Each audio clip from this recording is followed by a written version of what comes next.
Hi, I'm Marty Nemko. This true story of what happened this morning is called Teach. I'm changing irrelevant details to protect the person's anonymity. This morning I was sitting in my regular cafe talking with my favorite barista. I knew she was bright. She graduated last year from Stanford, and between customers she's usually reading. And talking with her confirms her intelligence. She uses nuance, detail, and the vocabulary of a bright person. So, having established some trust from our earlier small talk exchanges, I felt okay in asking, "How do your parents feel about you being a barista?" And she replied, "They'd like me to be a doctor." Her tone suggested that the training would be too long and too hard, or she'd feel that way at least. I asked her, "What do your parents do?" And she said, "My dad's a carpenter, my mom's a haircutter." Well, I inferred from that like many blue-collar people, they deify what it's like to be a physician. Well, in addition to the long, hard, expensive training, being a physician is not what it used to be.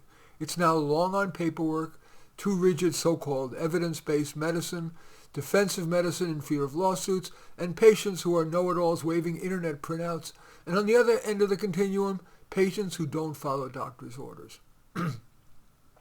I asked, how much of your being a barista is the common rebellion that young adults have against parents? They urge X, you do Y. Well, she agreed, after which I asked, if you weren't trying to rebel, but pursued a career you might like, what might you do? And she said, I don't know. I asked, well, you imply that the doctor route is too arduous, and I see you reading all the time. How about teaching English in a high school? She said, I could do that. So I then said, do you want to visit the high school you attended? Maybe ask to sit in on your favorite English teacher's class, assuming she's still there, and watch through the lens of being a teacher. If you like it, maybe get a job volunteering or as an aide in her class so you can learn about teaching firsthand from a good teacher. She asked, would I have to go back to school? I'm sick of school. I said, now there's a no school required so-called residency approach where you learn at a school site, you learn by doing under guidance of a master teacher. And if that sounds good, how about visiting your own high school? She said, I'm not sure I'm passionate about teaching. You need to be passionate. I replied, that's true, but often, as in dating, only occasionally is it love at first sight. Usually you have to get to know the person, or in this case, the career. If you get good at teaching, you'll grow to like it, although perhaps never as much as the things you do for fun. She said, but I'm not sure I could deal with kids not behaving. I said, well, here is the world's shortest course on that. An ounce of prevention is worth the proverbial pound of cure.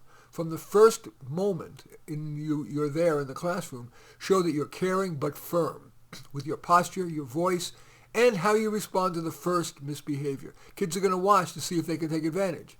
There's no need to lecture the kid. That's embarrassing. Just a pleasant but firm schoolmarmy look, at least for starters. As important, put yourself in high school kids' shoes. What sorts of topics do they care about?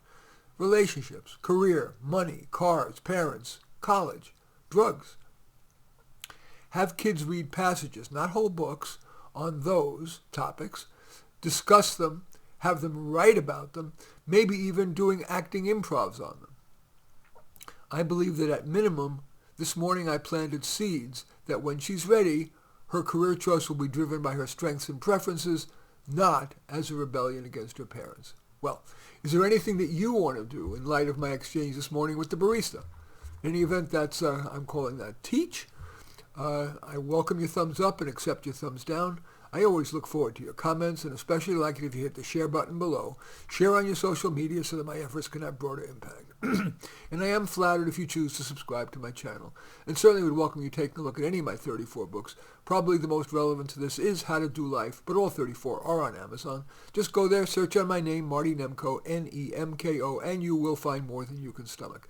In any event, I do thank you for watching. I am Marty Nemko.